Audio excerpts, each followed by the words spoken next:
Hi అండి, once again welcome back to Tejas channel. ఇవాళ క్లాస్లో మనము పర్స్పెక్టివ్ ఎడ్యుకేషన్కి సంబంధించి నెక్స్ట్ ప్రాక్టీస్ టెస్ట్ అయితే చేద్దామండి. ఇది 4th ప్రాక్టీస్ టెస్ట్. ఇందులో ఫస్ట్ బీట్ అండి, ఆత్మజ్ఞానమే విద్య అని అన్నది ఎవరు? విద్యకు సంబంధించి నిర్వచనాలలో ఆత్మజ్ఞానమే విద్య అని విద్యను గురించి నిర్వచనం ఎవరిది అంటే భగవద్గీతలోనిది. కరెక్ట్ ఆన్సర్ వచ్చేసి ఆప్షన్ ఏ అండి. సెకండ్ బీట్ అండి, గిరిజనులకు, స్త్రీలకు, వెనుకబడిన వర్గాలకు విద్యాలయాల్లో ఉచితంగా ప్రవేశం కల్పించాలి అని సిఫారసు చేసిన కమిషన్ ఏది? ఇక్కడ ఇచ్చినటువంటి ఆప్షన్స్లో ప్రాథమిక విద్యలో మౌలిక మార్పులు తీసుకొని రావాలి అనే ప్రధాన ఉద్దేశంతో ఏర్పాటైనటువంటి హంటర్ కమిషనే గిరిజనులకు, స్త్రీలకు, వెనుకబడిన వర్గాలకు పాఠశాలల్లో ఎలాంటి ఫీజు లేకుండా ఉచితంగా ప్రవేశం కల్పించాలి అని సిఫారసు చేసింది. హంటర్ కమిషను ఎప్పుడు ఏర్పాటైందో తెలుసు కదండి. 1882లో విలియం హంటర్ అధ్యక్షతన లార్డ్ రిప్పన్ ఈ హంటర్ కమిషన్ని ఏర్పాటు చేశారు. కరెక్ట్ ఆన్సర్ వచ్చేసి ఆప్షన్ సి అండి. థర్డ్ బీట్ అండి, ప్రస్తుత ఎన్సీఈఆర్టీ చైర్మన్ ఎవరు? ఎన్సీఈఆర్టీ అంటే తెలుసు కదండి, national council of educational research and training. తెలుగులో జాతీయ విద్యా పరిశోధన శిక్షణా మండలి లేదా శిక్షణా సంస్థ అని కూడా అంటారు.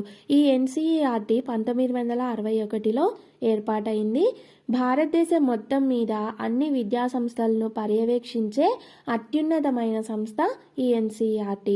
ఇంకా కేంద్ర మానవ వనరుల శాఖకు దీనిని హృదయంగా కూడా చెప్తారు. కేంద్ర మానవ వనరుల శాఖకు హృదయంగా ఎన్సీఈఆర్టీని చెప్తారు. ఈ ఎన్సీఈఆర్టీకి ప్రస్తుత డైరెక్టర్గా ఎవరు ఉన్నారు అంటే professor Dinesh Prasad Saklani. Professor Dinesh Prasad Saklani. Option A correct అండి. మిగతా ఆప్షన్స్ని కూడా ఒకసారి చూద్దామండి. బి ప్రతాప్ రెడ్డి వచ్చేసి Andhra Pradesh SCERT director. G Ramesh వచ్చేసి తెలంగాణ ఎస్సీఈఆర్టీ డైరెక్టర్. ఇక option D professor Pankaj Arora వచ్చేసి ఎన్సిటిఏ జాతీయ ఉపాధ్యాయ విద్యా మండలికి చైర్మన్గా. ఫోర్త్ బీట్ అండి, ఉపాధ్యాయునికి లభించే వేతనం అనేది ఏ ప్రేరణ కారకంగా పనిచేస్తుంది? అసలు ఉపాధ్యాయునికి ప్రేరణ అనేది అవసరమా అంటే అవసరమేనండి. ఎందుకంటే ఉపాధ్యాయ వృత్తిలో పదోన్నతులు, ప్రమోషన్స్ అనేవి తక్కువగా ఉండి ఎక్కువ భాగము అంటే ట్రాన్స్ఫర్స్ తక్కువగా ఉంటాయి కదండి. సో ఎక్కువ భాగము ఒకే పాఠశాలలో ఒకే తరగతి గదిలో బోధించాల్సి ఉంటుంది. దీనివల్ల ఉపాధ్యాయునికి తన బోధనలో స్తబ్దత అనేది ఏర్పడుతుంది. ఈ స్తబ్దతను, అనాసక్తతను దూరం చేయడానికి ప్రేరణ అనేది అవసరము. ఈ ప్రేరణను కలిగించే కారకాలు 2 రకాలు. ఒకటి అంతర్గత కారకాలు, 2 బహిర్గత కారకాలు. ఉపాధ్యాయునికి ప్రేరణను కలిగించే అంతర్గత కారకాలలో ముఖ్యమైనవి ఏవి అంటే విశాలమైన తరగతి గదులు, ప్రశాంతమైన పాఠశాల వాతావరణం, మంచి క్రమశిక్షణ కలిగినటువంటి విద్యార్థులు, ఉన్నత స్థాయిలో పాఠ్యపుస్తకాలు, తన బోధనకు అవసరమైనటువంటి వనరులు ఇవన్నీ కూడా. ఇంకా వచ్చేసి తగిన సౌకర్యాలతో తన కుటుంబం గడవటానికి, మంచి ఆరోగ్యంతో ఉండటానికి కావలసిన గౌరవప్రదమైన వేతనం. ఈ వర్డ్ గుర్తుపెట్టుకోండి, గౌరవప్రదమైన వేతనం కూడా ఉపాధ్యాయునికి ప్రేరణ కలిగిస్తుంది. సో ఈ వేతనం అనేది అంతర్గత కారకానికి సంబంధించిందండి. కరెక్ట్ ఆన్సర్ వచ్చేసి ఆప్షన్ బి అండి. ఫిఫ్త్ బీట్ అండి, కిషోర్ బాలికా యోజన ప్రస్తుతం ఏ పేరుతో పిలువబడుతోంది? అసలు కిషోర్ బాలికలు అంటే ఎవరు అంటే 11 నుంచి 18 సంవత్సరముల వయసు మధ్య గల వారిని కిషోర బాలికలు అని అంటారు. ఈ వయసులో అంటే 11 to 18 years మధ్య వయసులో ఈ బాలికలకు ఉన్నటువంటి సమస్యల మీద అవగాహన కల్పించటము, వారికి శారీరక పరిశుభ్రత మీద, వివాహ వ్యవస్థ మీద, వారి ఆరోగ్యాన్ని వారు సంరక్షించుకోవటం మీద, వీటన్నింటి మీద అవగాహన కల్పిస్తూ ప్రతి 6 నెలలకు ఒకసారి కూడా వారి ఆరోగ్యాన్ని పర్యవేక్షించటమే ఈ కిషోర బాలికా యోజన యొక్క ముఖ్య ఉద్దేశంగా చెప్పవచ్చు. ఇది 2001లో ప్రారంభమైందండి. ప్రస్తుతం దీనిని కిషోర శక్తి యోజన అనే పేరుతో పిలుస్తున్నారు. కరెక్ట్ ఆన్సర్ వచ్చేసి ఆప్షన్ డి అండి. సిక్స్త్ బిట్ అండి, ఆక్సియాలజీ అనగా అంటే వేటి గురించిన అధ్యయనాన్ని ఆక్సియాలజీ అని పిలుస్తారు అని క్వశ్చన్ అండి. విలువల గురించి అధ్యయనం చేసే శాస్త్రాన్ని ఆక్సియాలజీ లేదా విలువల శాస్త్రం అని అంటారు. ఇది ఆక్సియో లోగోస్ అనే 2 గ్రీకు పదాల నుంచి వచ్చింది. ఆక్సియో అంటే విలువ అని, లోగోస్ అంటే శాస్త్రము అని అర్థము. కరెక్ట్ ఆన్సర్ వచ్చేసి ఆప్షన్ డి అండి. మిగతా ఆప్షన్స్ని కూడా చూద్దామండి. జనాభా గురించి అధ్యయనం చేసే శాస్త్రాన్ని డెమోగ్రఫీ అని అంటారు. వివిధ మతాల గురించి అధ్యయనం చేసే శాస్త్రాన్ని థియోలజీ అని అంటారు. సమాజం గురించి అధ్యయనం చేసే శాస్త్రాన్ని సోషియాలజీ అని అంటారు. నెక్స్ట్ వచ్చేసి 7th బిట్ అండి. విద్యా హక్కు చట్టము 2009లోని అధ్యాయాలు, సెక్షన్లు, షెడ్యూళ్ళు వరుసగా. డైరెక్ట్ బిట్ అండి, ఇది మెయిన్ బిట్. విద్యా హక్కు చట్టము ఆర్టీఈ యాక్ట్ 2009లో 7 అధ్యాయాలు, 38 సెక్షన్లు, 1 షెడ్యూల్. గుర్తుపెట్టుకోండి జాగ్రత్తగా, కన్ఫ్యూజ్ అవ్వకుండా. 7 అధ్యాయాలు, 38 సెక్షన్లు, 1 షెడ్యూల్ ఉన్నాయి. కరెక్ట్ ఆన్సర్ వచ్చేసి ఆప్షన్ ఏ అండి. నెక్స్ట్ వచ్చేసి 8th బిట్ అండి. NCF 2005కి సంబంధించి సరి అయినది ఏది అని క్వశ్చన్ అండి. మనము ఆప్షన్స్ని అబ్జర్వ్ చేస్తూ ఈ బిట్ చేద్దామండి.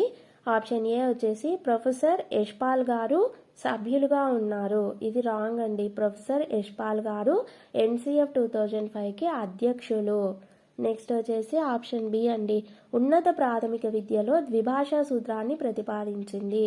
ఉన్నత ప్రాథమిక విద్య అంటే 6 నుంచి 8 తరగతుల మధ్య త్రిభాషా సూత్రాన్ని ప్రతిపాదించింది. అంటే మాతృభాష, జాతీయ భాష, నెక్స్ట్ 3వది వచ్చేసి ఆంగ్లము. ఇలా త్రిభాషా సూత్రాన్ని NCF 2005 ప్రతిపాదించింది.